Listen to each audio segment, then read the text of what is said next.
رازیہ ایک پاکستانی خاتون اپنے گاؤں میں ایک معمہ بنی ہوئی تھی۔ بظاہر وہ ایک خاموش اور ملنسار عورت تھی، لیکن اچانک اس کی شخصیت میں ایک ڈرامائی تبدیلی آ جاتی۔ اس کی آنکھیں وحشی ہو جاتیں، آواز مردانہ اور اجنبی ہو جاتی۔ وہ ایسی باتیں کرتی جو اس کی اپنی زندگی سے بالکل مختلف ہوتیں، کبھی کسی جنگجو کی طرح دھاڑتی، کبھی کسی بوڑھی عورت کی طرح کراہتی۔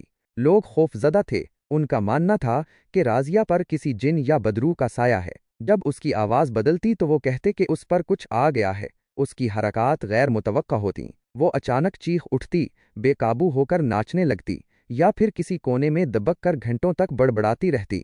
اس کے جسم پر اکثر نیل پڑ جاتے تھے، لیکن اسے یاد نہیں رہتا تھا کہ یہ کیسے ہوئے۔ کبھی وہ اپنے آپ کو کوئی اور نام بتاتی، کوئی ایسی کہانی سناتی جو اس کی اپنی یادداشت سے میل نہیں کھاتی تھی۔ اس کی ماں پریشان رہتی، ہر طرح کے علاج کرواتی، لیکن کوئی فرق نہ پڑتا۔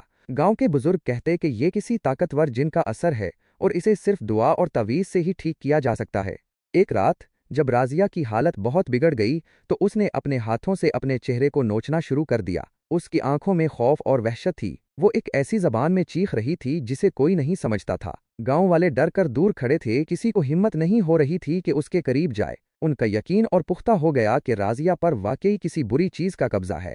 رازیہ کی یہ حالت کئی سالوں تک جاری رہی۔ وہ اپنی ہی ذات کے مختلف حصوں میں قید تھی، ہر تبدیلی کے بعد تھکی ہاری اور بے خبر۔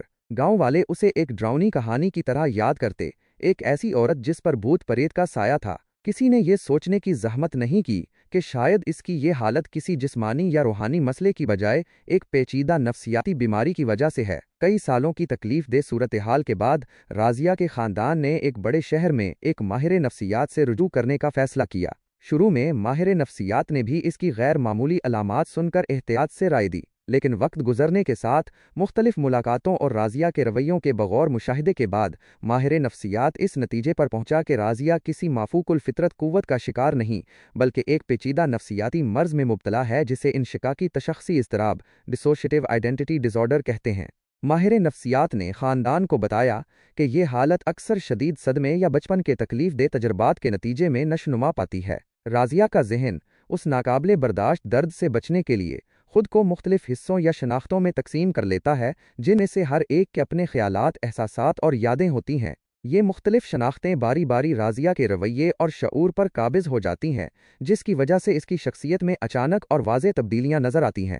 تشخیص سن کر رازیہ کی ماں کو ایک دھچکا لگا۔ بھوت پریت کے خیالات جو ان کے ذہنوں میں راسخ ہو چکے تھے ایک طبی وضاحت سے بدل گئے۔ اگرچہ یہ جاننا تکلیف دہ تھا کہ رازیہ ایک سنگین بیماری کا شکار ہے، لیکن کم از کم اب ان کے پاس اس مسئلے کا ایک نام اور ممکنہ علاج موجود تھا۔ ماہر